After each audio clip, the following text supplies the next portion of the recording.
Seguimos hablando de este juicio que sigue conmocionando y estremeciendo cada vez que se ven los videos, las revelaciones, las pruebas, y cada vez que escuchamos los alegatos tenemos más tela para cortar. Vamos a hablar ahora también de lo que fueron las palabras de los padres de Fernando, de Silvino y de Graciela, que hablaron también a la salida del tribunal. Esto es lo que decía Silvino, su padre. ¿El día de mañana van a hablar ustedes dos? Seguramente uno de los dos va a hablar. Todo depende de qué nos dice el doctor Burlando y si estamos en condiciones. ¿Y tienen ustedes ánimo de hablar? ¿Tienen ánimo de hablar ustedes, Silvino? Todo depende de lo que nos dice el doctor Burlando. ¿Qué le dirían a los jueces en esas últimas palabras? Yo creo que le dirían a los jueces que piensen en sus hijos. Que piensen en sus hijos cuando van a tomar la sentencia y darle a estos asesinos. Que piensen en sus hijos y los hijos de los vecinos, que se lo merecen, ir a divertir, a pasarla bien y volver a casa. Que piensen en sus hijos, eso le diría Silvino a los jueces. Es muy probable, según lo anticipaban ellos mismos, que terminen hablando hoy, después de que hable Hugo Tomei, terminen hablando los padres de Fernando Báez Sosa en lo que es la ley de víctimas. Así que ahora le da la posibilidad y un rol distinto a los familiares de las víctimas de hablar y también ejercer el derecho a dar unas últimas palabras y no dejárselo solamente a los acusados. Habló Graciela, que es quien se espera que dé esas últimas palabras, pero habló también ayer a la salida del tribunal. Después de estas jornadas, realmente mi hijo fue asesinado de la peor manera y quiero que paguen porque son unos asesinos, no tuvieron piedad a mi hijo. Quiero que paguen, que le den la pena máxima, que no le tiemble las manos a los jueces cuando dicten la sentencia, porque se lo merecen. Palabras fuertes de Graciela en este caso, que le den la pena máxima. Fue, Gustavo, corregime, Matías Baniato, ¿no?, el que impulsó esa ley de víctimas. Exactamente, que le da más participación en el proceso a los familiares de las víctimas, teniendo en cuenta que Matías Baniato, recordemos, fue el único sobreviviente de la masacre de Flores. Vamos a sumar a la mesa para seguir analizando todo lo que pasó ayer a Walter Gorbach, experto en criminalística. Walter, muchas gracias por venir. ¿Qué tal? Buen día, Gabriel, Gustavo. ¿Cómo analizás ayer estos videos que se conocieron, videos mejorados supuestamente con nueva tecnología, que fueron los mismos videos utilizados en las audiencias como prueba, pero mejorados para poder verlos mejor e identificar a cada uno de los responsables? Bueno, acá Gabriel, en particular damnificado, optó por la exhibición de estas filmaciones que son parte de la prueba que se ha desarrollado en el juicio oral, en el debate oral, y que ya viene obviamente de la instrucción. En realidad los videos lo que hacen es sostener un hilo conductor en el alegato, es decir, no trata de generar un aporte nuevo de prueba. ¿Por qué digo esto? Porque si fuese esa la finalidad, estaría invalidada la exhibición en el alegato, tal cual el letrado de la defensa en un primer momento había generado una oposición.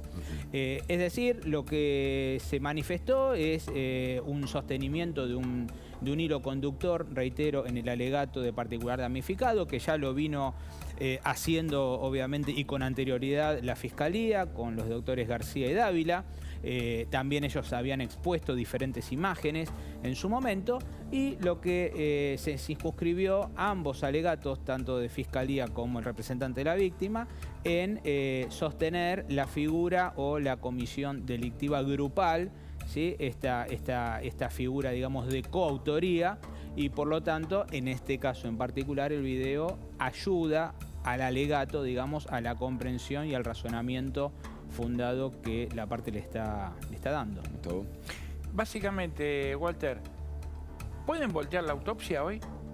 Viste que el defensor había presentado dos peritos, Fenoglio y Belich, que habían sostenido que la autopsia, el informe de la autopsia estaba mal hecha, que no había que descartar la posibilidad de que Fernando Báez Sosa no haya muerto en el lugar, y que las maniobras de RCP hayan contribuido a provocar su muerte. ¿Vos qué pensás de esta hipótesis que maneja la defensa y que seguramente va a quedar expuesto hoy en el alegato? Bueno, la autopsia se realizó a las poquitas horas de la muerte, del asesinato de Fernando, a las 6 horas específicamente comenzó, y el resultado final llegó a la Fiscalía si mal no recuerdo, el 22 de enero, es decir, poquitos días después. A raíz de esto, como vos bien planteás, Gustavo, hubo una, si se quiere, una formulación para rebatir ese resultado. En la instrucción se ha presentado, es decir, la defensa presentó un informe específico con los peritos de parte en la instrucción, y en el debate oral también la defensa puso en tela de juicio el resultado final o la metodología de la autopsia. Técnicamente ya la autopsia está obviamente incorporada como prueba. Ahora le queda esta parte al tribunal, hacer la valoración. Es decir, todo tipo de elemento científico o de peritación no es vinculante para el juez o la jueza. Es decir, no están obligados a seguirlos a rajatablas y mantenerle una sentencia. Ahora bien, si se aleja, en este caso, del resultado de autopsia oficial, va a tener que fundarlo y fundamentarlo el magistrado. Pero, digamos, es lo que generalmente ocurre en esta clase digamos, de hechos. ¿Es ético de parte de aquellos que fueron peritos de parte dar un informe de una autopsia cuyo cuerpo no vieron?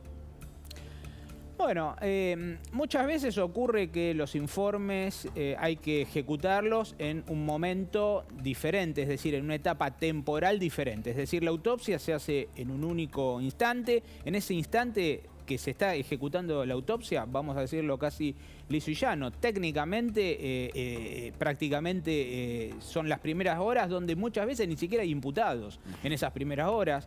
Entonces, lo que ocurre es que estos informes, salvo causas excepcionales que los peritos de parte estén en el momento de la autopsia, generalmente ingresan con posterioridad. Y son evaluaciones de registros fílmicos que se hicieron en la autopsia, tampoco vieron las fotos, fotográficos y demás. Mira, vamos a compartir, Gabriel, Walter, si les parece, unas placas que hizo nuestra producción sobre la estrategia de la defensa y que tienen que ver con lo que va a pasar hoy en la sala de audiencias. Gabriel, Walter. Lo que va a hacer el abogado desde el punto de vista técnico, las pruebas que va a atacar. Va a instalar el estado de ebriedad de los imputados. Los testigos de concepto y los imputados declararon que estaban alcoholizados durante el ataque. No se hizo el análisis de alcoholemia por negativa de los imputados. Este es el peritaje que no se hizo. Y después, Gabriel, le preguntamos a Walter que nos diga si efectivamente puede influir en algo o no. Tomei apela al indubio pro reo, o sea, la duda favorece al reo, esa es la traducción del latín, ante la duda favorecer a los defendidos. El alcohol dura hasta 6 horas en el cuerpo. Deben hacerse 2 extracciones de sangre para saber la alcoholemia en el momento del ataque. ¿Puede ser un factor este que no se haya hecho esta pericia clave? Bueno, yo ahí tengo, digamos, una opinión personal o técnica en función a mi experiencia. Yo creo que es muy posible que se hagan esos planteos. La defensa, de hecho, uno de los imputados en un momento hace ese tipo de relato en el juicio oral. Acá la conclusión es la siguiente, en realidad. Primeramente, ahí se invertiría la carga de la prueba. Es decir, si hay un imputado que refiere o manifieste algún tipo de circunstancia, ya esa carga probatoria deja de ser de la Fiscalía o del particular damnificado y pasa a conformar, digamos, responsabilidad de la defensa. Es decir, ellos debiesen probar el estado de ebriedad o el estado de intoxicación alcohólica. Por lo tanto, yo por ese lado creo que no va a tener tanto, digamos, asidero ese planteo. Por otro lado, hay mucho registro fílmico en el cual seguramente se van a basar para, en cierta manera, desvirtuar ese grado de intoxicación alcohólica. ¿Por qué? Por el caminar, por los mensajes, por el contenido de celulares, por después que cuando fueron nuevamente al hotel a cambiarse de las vestimentas, cuando después estuvieron rápida en el local de comida rápida. El abrazo que se dan. El abrazo. Entonces, hay algunas cuestiones que para el tribunal seguramente lo va a merituar y lo va a desvirtuar sin tener un análisis científico, porque ahí no hubo una extracción sanguínea, no hubo ningún otro tipo de análisis, digamos, técnico. Claro, pero igual el estado de ebriedad podría llegar a ser considerado un atenuante en este tipo de crímenes. En general, a ver, hay una tendencia que un tiempo largo atrás se tomaba en algunas consideraciones como atenuantes. ¿Por qué? Porque la persona es como que no podría, digamos, tomar conciencia o dirigir libremente su acción. Pero hoy por hoy es un elemento que está muy desvirtuado. Es más, en muchos hechos obviamente ya, por el contrario, constituyen agravantes. Es decir, si vamos a la siniestralidad vial, es un agravante el alcohol, y no por eso el conductor puede decir, bueno, yo en realidad no quería atropellarlo, estaba bajo los efectos del alcohol. Entonces, en este caso yo creo que este alineamiento no va a tener quizás la firmeza que hubiese tenido o no en otro momento, otra instancia procesal. Gabriel, Walter, repasamos otras instancias que se van a dar seguramente a partir de las 12. Nos estamos anticipando a lo que va a ocurrir de acuerdo a cómo viene actuando y viene haciendo los diferentes planteos el doctor Hugo Tomei. La estrategia de la defensa: declararlos inimputables, artículo 34 del Código Penal, no comprendieron la criminalidad del acto, no dirigían sus acciones, y todas las otras posibilidades que contempla este artículo 34 del Código Penal. Lograr un atenuante por no estar en pleno uso de sus facultades, o sea, no hubo premeditación, y además esto nos marca bien el artículo 34, no conducían sus actos, no tenían dominio de sus actos, algo que Walter me parece que lo dijo recién y fue muy claro, Gabriel, en cuanto a que los videos desvirtúan todo esto. Correcto, ¿no? Y sí, en cierta forma. No tenían un andar vacilante, como era el viejo código contravencional, Walter. Cuando una persona estaba alcoholizada, se podía advertir por un par de circunstancias: andar vacilante, decir incoherente y la mirada perdida, ¿no? Totalmente. Y aparte acá hay que decir algo más que también puede ser interesante. Al momento que el personal policial hace, digamos, una primera detención del grupo cuando se va del lugar del hecho, tampoco el personal no hizo ninguna manifestación directa sobre lo que vos muy bien planteás, Gustavo. Exactamente, el famoso aliento etílico o alguna cuestión verborrágica o de inestabilidad y demás. Esto también es un elemento interesante. Repasemos ahora otro fragmento de lo que fueron los alegatos ayer, tanto de la Fiscalía como de la querella. En este caso, uno de los abogados de los padres de Fernando Báez Sosa, el caso de Fabiana Amendola, hablando del homicidio y cómo no pararon hasta cumplirlo. Está fundada esta velocidad de imprecisión en los antecedentes que este grupo tenía en este tipo de ataque. Pero hay una gran diferencia. No hay otros Fernando Báez Sosa muertos en Zárate. ¿Por qué? Porque no fue su intención matar en otras circunstancias y acá sí. ¿Y cómo lo podemos acreditar eso? ¿Cómo lo podemos acreditar? Porque no dejaron los 8 de golpear a Fernando Báez Sosa hasta que no se aseguraron que habían cumplido con ese homicidio. Muy bien estuvo el Ministerio Público cuando dijo que no les importaba que estuviera la policía, porque ellos realmente se creen o se creían que están por encima de la policía y de la ley. Y esto en la lógica criminalística, Walter, se nota también esa alevosía en la manera en que le pegaron, ¿no? Sí, bueno, justamente los alegatos dan cuenta del agravante, de la premeditación y la alevosía, es decir, ahí justamente en donde el grupo o en grupo hace una primera agresión a Fernando, cae al piso y después se suceden esa multiplicidad lesionológica y traumatológica, bueno, con el deceso, con la muerte.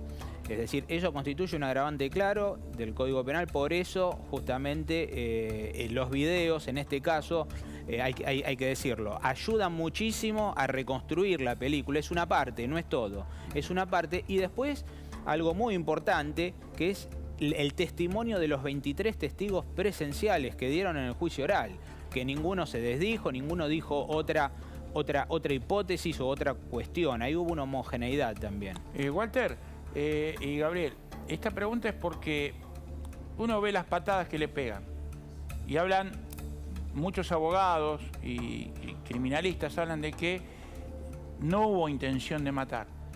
Pero es posible que una persona que le pega una patada en el piso a alguien que está indefenso no tenga la intención de matar. No es como lo estableció ayer Burlando, y no sé si vale la comparación, cada patada un tiro. Bueno, yo en cierta manera quizás ahí soy del lineamiento, o al menos desde mi opinión, de que esa condición de intencionalidad tiene que estar dada. Es decir, estamos hablando de un grupo que fue directamente a buscar la agresión, fue directamente al objetivo que estaba ya en cierta manera preestablecido desde el momento que hubo ese incidente dentro del boliche. Recordemos que digamos, no solo la diferencial numérica entre agresores y agredidos, sino también el porte físico, la actividad física, sin ir al deporte, que aquí el deporte, el rugby, hay que correrlo hacia un costado, es decir, no es ni en absoluto el responsable de este tipo de acto, pero sí hay que decirlo, que un jugador de ciertas características en este tipo de deporte, la patada es muy diferente a la patada de cualquier otra persona que no ejerce una actividad deportiva con sus pies, la condición o física piernas. distinta. Totalmente. Entonces yo quizás ahí veo que, lo veo muy difícil de que no se hayan representado esa posibilidad. Yo esta imagen que seguimos viendo en pantalla no deja de estremecer, sobre todo porque ahora le pusieron el circulito azul a Fernando Alceleste, a Fernando Báez Sosa en el piso. Y ves cómo le pegaron, lo masacraron, patadas en la cabeza, y pegan media vuelta y se van. No pasó absolutamente nada. Cumplieron con su objetivo y se van. Mira a Máximo Thompson para atrás, miran todos, se van felices y después se abrazan. Vamos a volver a Dolores, donde está trabajando en este caso Carola Suárez, para preguntarte, Carola, cómo viene el operativo de seguridad que sabemos que se puso más firme en las últimas dos jornadas, ¿no?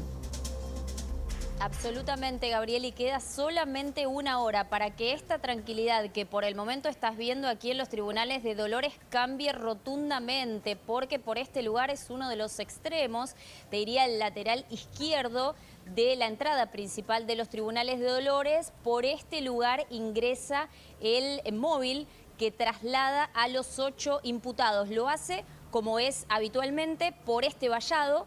En un ratito solamente ya vas a ver un enorme operativo por parte de la Policía de Dolores que viene aquí a este lugar, arma 2 cordones, abre este vallado y por aquí entonces ingresa el camión celular que traslada desde el penal de Dolores a los 8 imputados. Recordemos que va a ser la anteúltima vez que vengan aquí a la sala de audiencias que está en el interior de los tribunales, porque bueno, la próxima vez ya será directamente en principio cuando se dicte el veredicto. Que la fecha, recordemos que la va a disponer el tribunal recién hoy a la tarde cuando se termine con los alegatos.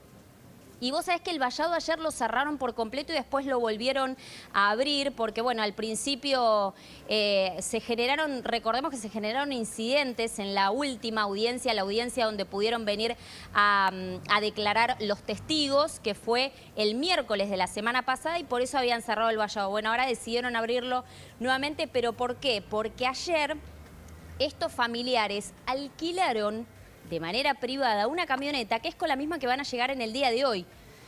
No sé si recuerdan, es una camioneta blanca, sí, grande, y algunos, como bueno, no entran todos en esa misma, se suman 2 autos y los custodia la policía.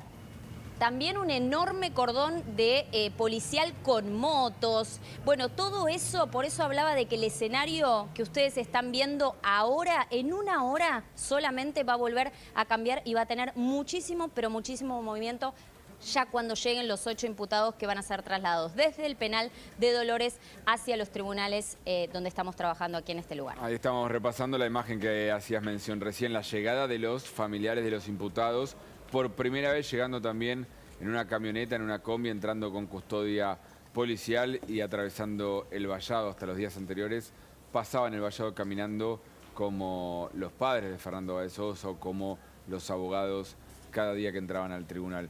Le sumo una pregunta más a Walter Gorbach, experto en criminalística. Falta 1 hora para que lleguen los acusados, falta 2 horas para que arranque el alegato de Tomei. ¿Cuáles te parecen, como experto en la materia, cuáles te parece pueden ser los puntos en los que Tomei se agarre como para plantear dudas, algunos condicionamientos a lo que estamos viendo hasta ahora y a lo que dijeron tanto desde la Fiscalía como de la querella? Bueno, yo creo que en primer medida va a tratar de desdibujar esa figura del homicidio doblemente agravado. Va a tratar de ir subsidiariamente por una figura de un homicidio en riña. Es decir, acá la absoluta inocencia del grupo no la va a poder plantear la defensa. Es claro en las imágenes, es claro en los testimonios.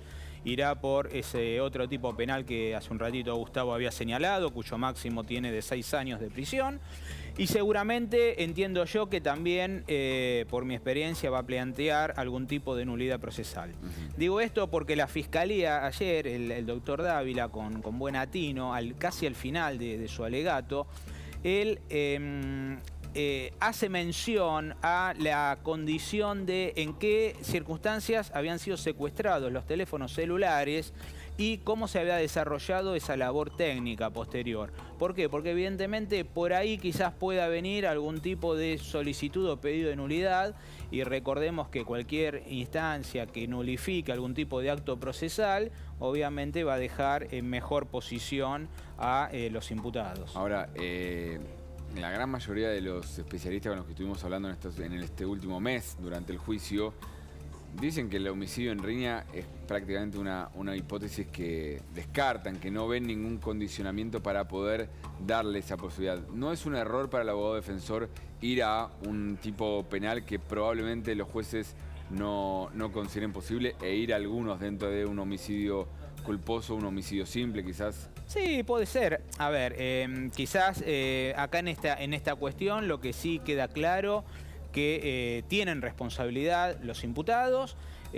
Yo quizás, a mi modesto entender, veo posible el planteo de la defensa en ese alineamiento, más que nada porque ahí estarían argumentando un tipo penal extremadamente mucho más atenuado, una pena máxima de 6 años, ya hace 3 años que están, digamos, privados de la libertad, o sea, prácticamente sería, digamos, un logro para la defensa obtener ese tipo de figura. Es discutible desde el punto de vista jurídico. Lo que pasa, Walter y Gabriel, que es lo que está planteando la defensa y los mismos acusados dicen que hubo una pelea.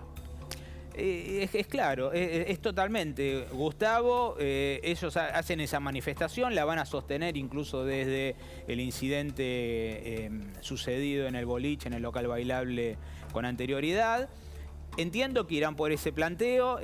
Acá hoy vamos a escuchar, a visualizar lo que va a plantear la defensa y estimo que el tribunal va a hacer una valoración muy integral. Ustedes también lo plantearon en estos poquitos días que tiene, que le otorga el Código de Procedimientos, pero bueno, entiendo yo de que hay, pero de sobremanera, caudal probatorio o científico al menos.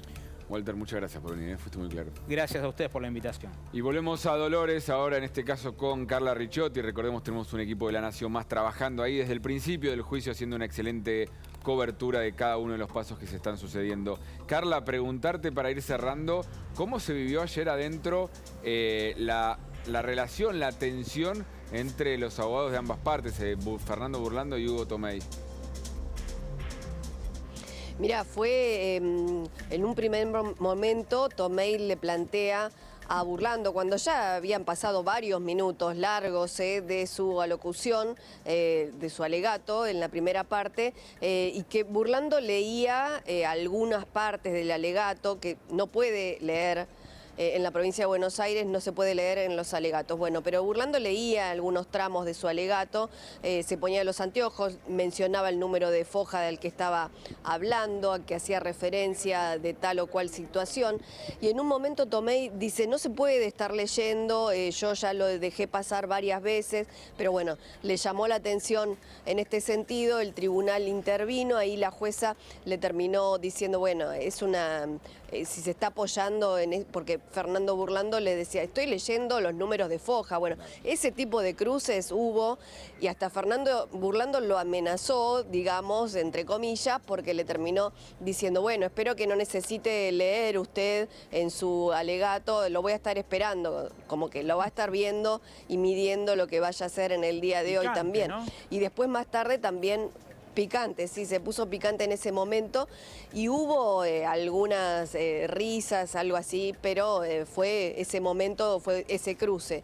Intervino la jueza y le permitió le dijo, bueno, estoy leyendo esto, no es que estoy leyendo todo el alegato. Y dijo, bueno, está bien, yo lo dejo pasar, pero no quiero, quiero dejar constancia de mi queja, digamos, de una manera lo planteó así Tomei. Y después más tarde, cuando ya hizo el cierre, burlando que estaba por hacer esta presentación del video, ahí volvió a intervenir Tomei diciendo que si estaba introduciendo nueva prueba y lo que hablábamos antes, ¿no? El planteo para poner algún tipo de objeción a que se emitiera este video o no, a lo que le dijeron, no son videos editados, son videos que ya vimos acá, son videos que está mejorada la calidad de la imagen nada más, no hay retoques, no hay edición, no hay nada de eso, así que no es nueva prueba, ya sabemos todos, y ahí nuevamente intervino la jueza diciendo, esto ya lo hablamos antes, todos sabemos lo que es prueba o no, y se lo vamos a permitir. Pero esos fueron los momentos en los que intervino Tomei o tuvo esos cruces con Burlando más que nada, porque después no recuerdo si tuvo algún otro cruce con alguno de los otros abogados, ni con Facundo ni con Fabián Améndola. Hubo un cruce también con el fiscal al principio, con el fiscal Gustavo García, también por el mismo tema, el tema de los videos, pero esto fue bien iniciada la jornada y también pasó lo mismo. Bueno, esos fueron los momentos en los que intervino Tomei. Y al final, cuando la jueza dijo que hoy la audiencia estaba fijada a partir de las 12 del mediodía, Tomei dijo, bueno, y pedimos el día del viernes también, el día viernes también a la misma hora. Y ahí la jueza dijo, ¿pero qué tiene mucho para decir? ¿Va a hablar mucho? Dijo, bueno, no sé, le dijo Tomei. Y ahí también hubo algunas sonrisas y si cabía esa posibilidad dentro de la sala de audiencias, ¿no? Después de esta jornada tan extensa y además teniendo en cuenta lo que se estaba hablando allí adentro. Pero esperemos que, o la expectativa, mejor dicho, del día de hoy es que sea una jornada larga, pero que los alegatos de Tomei no sean tan extensos que duren 10 horas como duró la jornada de los alegatos del día de ayer. Sí, con el total, como mencionaba antes Gustavo, ¿no? Con las últimas palabras posibles de alguno de los acusados, las últimas palabras de los padres de Fernando y la posibilidad esta de el intercambio que puede haber con respuestas a requerimientos por parte de la Fiscalía o de la querella también. Gran trabajo, Carla Ricciotti, como todas las jornadas ahí en Dolores.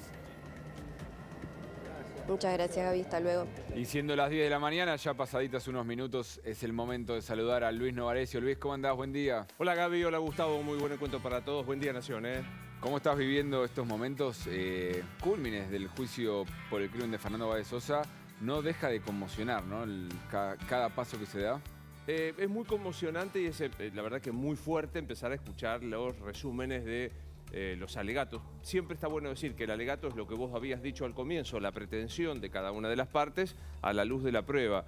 Me quedo con algo que también decía el doctor Poletti, que ayer estuvo con nosotros, con una experiencia de casi 1000 juicios penales, que ya a esta altura los jueces tienen formada la convicción, o sea que no los va a modificar demasiado el alegato. En todo caso van a ver qué es lo que está haciendo la defensa para ver qué tipo de graduación de pena hay, porque todo indica que ya están, corregime Gustavo, que ya hay una convicción del juzgado, del tribunal, de que los va a condenar, ¿no? Sí, a ver, acá no hay otra posibilidad que un veredicto condenatorio. Habrá que ver por qué, Luis. Y esto es algo que yo ayer estuve averiguando, y se lo pregunté a Carla, le traje la inquietud también a Carola para que a su vez le pregunten a los protagonistas, que son los fiscales, los abogados. El veredicto se va a conocer lunes o martes. Sí. Hoy, cuando termine la audiencia, la jueza María Claudia Castro, que es la presidenta del tribunal, va a decir, pasamos a un cuanto intermedio hasta claro. Y va a fijar la fecha y la hora para la lectura del veredicto.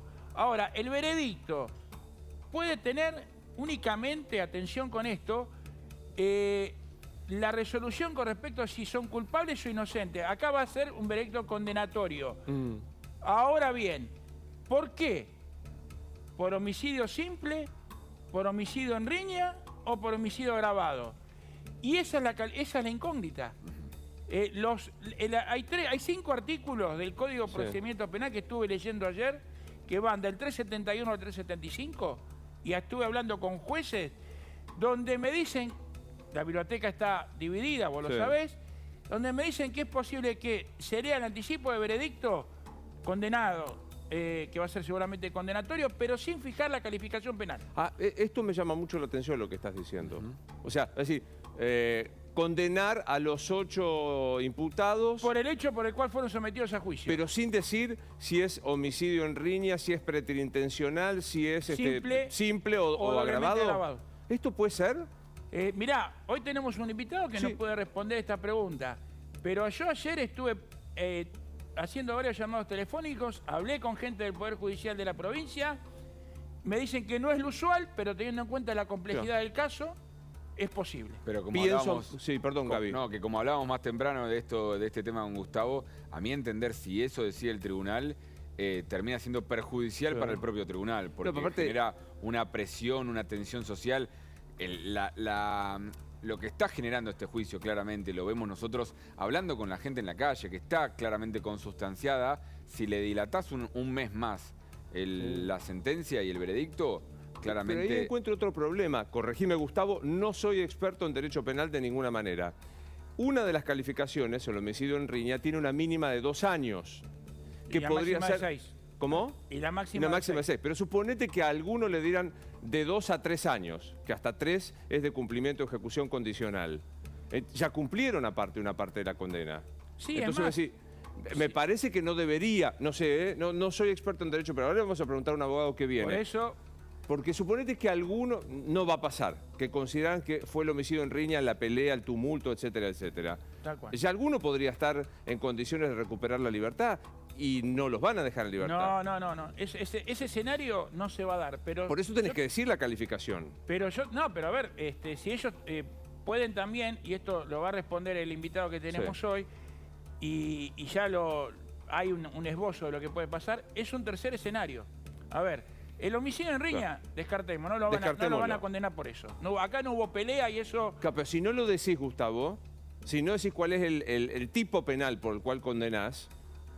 Pero los condenás. Después, una vez... El tipo penal, esto está ligado a la lectura de los fundamentos. Si no... Yo estuve averiguando ayer, hablé con mucha gente y cuando dicen lo condenamos por el hecho por el cual fueron traídos a juicio es... por la muerte. Atención con esto, la biblioteca está dividida. Yo creo que le van a fijar la figura penal, pero pueden no hacerlo porque tienen que revisar mucho. Solo me imagino la cara y la angustia que genere en Graciela y Silvino, que hoy van a dar las últimas palabras también probablemente, si le dicen son culpables. Sí, ya sé que son culpables. Claro. Tuvimos un mes acá escuchando para que ustedes me digan que son culpables. ¿De qué? No, pero no solo por el reclamo social, y especialmente Graciela y Silvino. Yo creo que hay una cuestión, me parece, Gustavo, y no estoy poniendo en duda, no lo que vos pensás, sino lo que te refieren los especialistas. Claro. Quiero decir, lo que está contando Gustavo no es una cosa de cosecha propia. Además. Pero digo, podés condenar sin decir exactamente por qué bajo qué tipo penal los estás condenando. Claro. Yo lo condeno por la muerte. ¿En qué circunstancia? Bueno, pero eso... Por eso no se pregunta, no lo sé. Por eso se posterga un mes el fundamento. Se difiere la lectura de los fundamentos. Pero una cosa es el fundamento y otra cosa es que vos digas el tipo penal que utilizaste para la condena. ¿Me explico? O sea, vos decís, yo lo condeno por homicidio doblemente agravado, por premeditación y por elevación. Después te voy a explicar cómo. Ayer hablé con 4 jueces de tribunales orales que hacen la misma función que cumple ahora los magistrados que están juzgando a los 8 acusados. Y me dieron 2 versiones distintas. Es súper, lo que acabas de traer, Gustavo, es súper interesante porque la verdad que abre, insisto, yo te digo por qué creo que no debería ser así.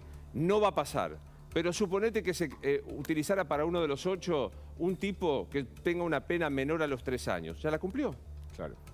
Se tienen que ir a su casa. Y en esta definición de qué tipo de pena, qué tipo de homicidio estamos hablando, ayer uno de los fiscales, Gustavo García, planteó su postura de por qué esto no puede ser calificado como homicidio en riña. Lo repasamos. A ver.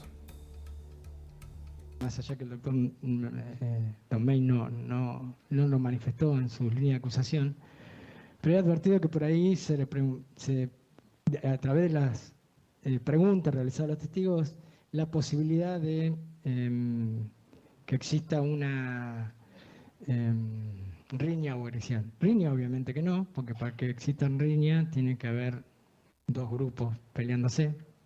Acá no hubo pelea, no hubo 2 grupos golpeándose. Hubo un solo grupo que pegó a Fernando Báez Sosa y de rebote le alegaron los amigos para impedir que lo agredieran. Acá hay múltiples golpes en la cabeza, múltiples golpes en el torso que produjeron lesiones gravísimas y todos contribuyeron a darle muerte a Fernando Báez Sosa. Claro. Ahí está claro. Sí. Es el argumento que usó Fernando Burlando en el mano a mano que hizo con La Nación Más. ¿Te acordás, Gaby, cuando dijo, todos pegaron, todos mataron? Lo toma el fiscal. Sí, y claramente no está ni acreditado en ninguno de los videos, en ninguno de los testimonios, en ninguna de las pruebas que Máximo Thompson haya recibido una piña y que por eso después pegó, claro, que otros también dijeron que hubo agresiones y que por eso fueron a pegar. Todo lo contrario, está acreditado que se va la policía y Ayrton Violás dice ahora, y ahí van y le pegan de atrás, piñas a Fernando Báez Sosa, lo tiran al piso y le pegan patadas en la cabeza. Ahora, hay dos cosas que yo quiero decir, no sé si extrajudiciales o qué sé yo, cuántas cosas más, ¿no? Pero ayer se discutía, vi mucha discusión respecto de si era locuaz o no era locuaz el fiscal Dávila, trastabillaba con algunas cuestiones. Y acá también, insisto, Cristian Poletti y otros abogados con los que hablé por la tarde daban cuenta de lo mismo. Los alegatos no se hacen para la tele, menos para un jurado que acá no existe. Se hace para un jurado técnico que en muchos casos en Provincia de Buenos Aires no ve bien que vos seas histriónico, ampuloso, genera como una cuestión, ayer el abogado decía, ¿para quién hablan? ¿Para mí o para la tribuna? Eso por un lado porque hubo mucha crítica hacia el fiscal Dávila por cómo se expresaba, Es ¿no? que la comparativa la tenés con los últimos alegatos que vimos también en vivo y que generaba atención, fueron los de Luciani. Claro. No, los del Diego Luciani en el caso de Cristina, que claramente tenía la vehemencia, tenía otro tono, otro histrionismo y que generaba una comparación que decís, esperábamos eso. Claro. Y lo otro que me parece interesante es que cuánta luz pone en el sistema judicial una tragedia como esta puesta en el aire por los medios de comunicación que a la justicia le hace falta. La justicia cuenta con una ventaja, que no miramos demasiado cómo funciona, no sabemos demasiado cómo funciona. Esto pasó una tragedia, que es la muerte de Fernando Báez Sosa, nos permite también saber. Y los jueces, ¿se acuerdan de María Soledad Morales? Bueno, Gustavo seguro se va a acordar con el nombre.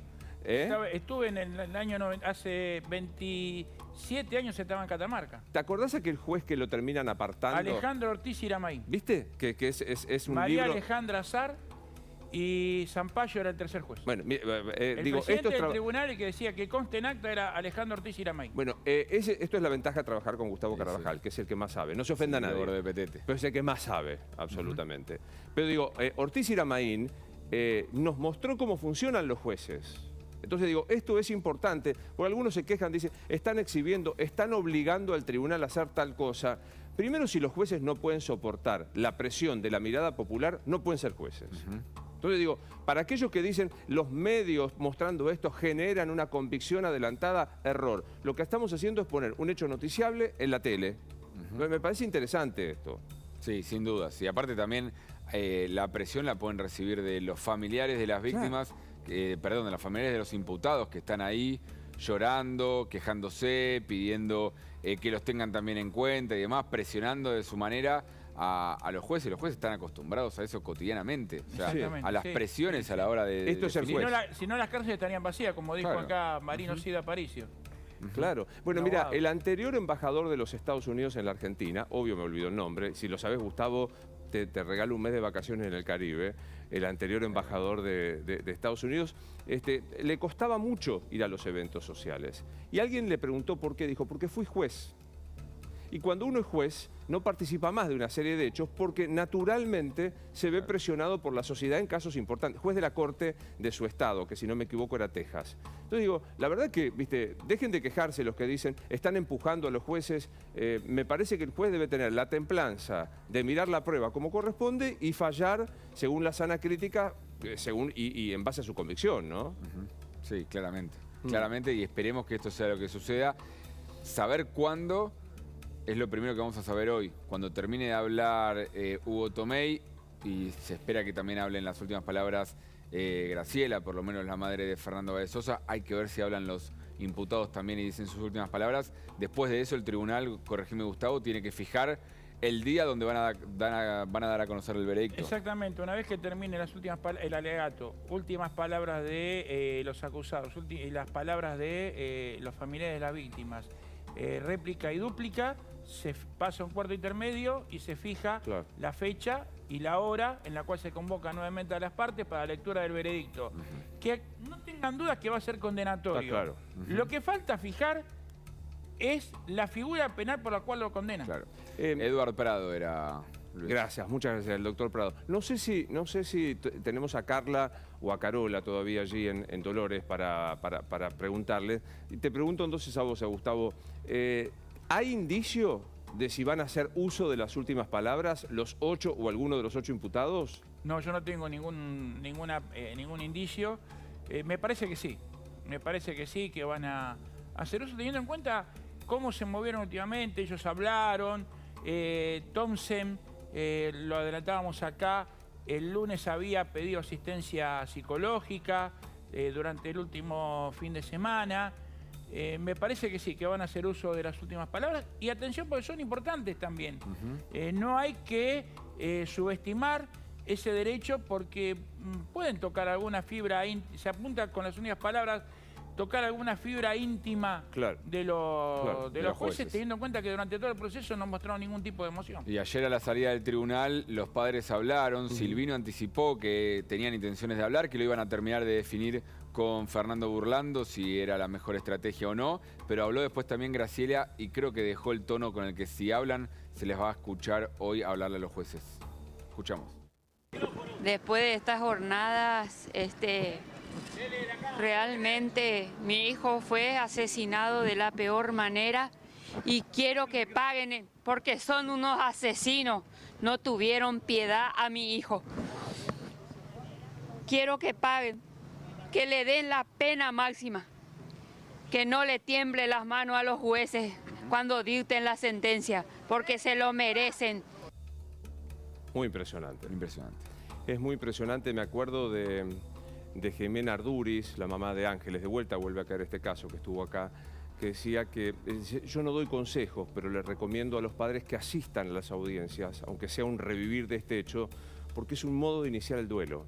Y yo digo, ¿con qué entereza y con qué hidalguía? Vamos a decirlo con todas las letras. La verdad que son hidalgos, Graciela y Silvino, que están allí, asisten a las audiencias, se bancan las chicanas que tiene la defensa y demás, y salen y dicen, pido justicia.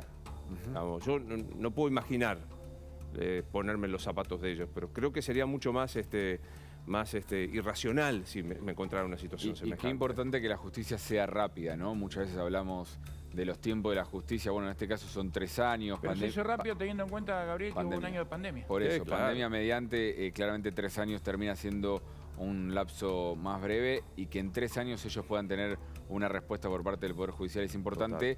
Por eso es importante para mí que los jueces lo definan ahora el tema. Y claramente, pero ¿sabés? Y claramente, Gustavo. Estuve haciendo cuentas y haciendo un poco de historia ayer. ¿Sabes cuánto puede durar un proceso penal en la provincia de Buenos Aires hasta que quede firme el fallo? No. 13 años.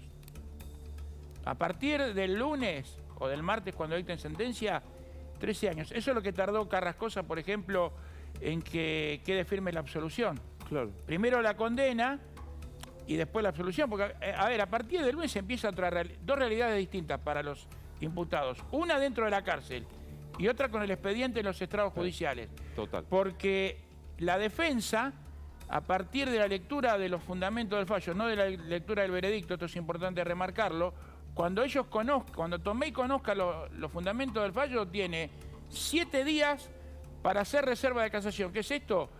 Para avisarle al tribunal que va a presentar un recurso. Y en esos 7 días después vienen 13 días más para presentar el recurso. Bien.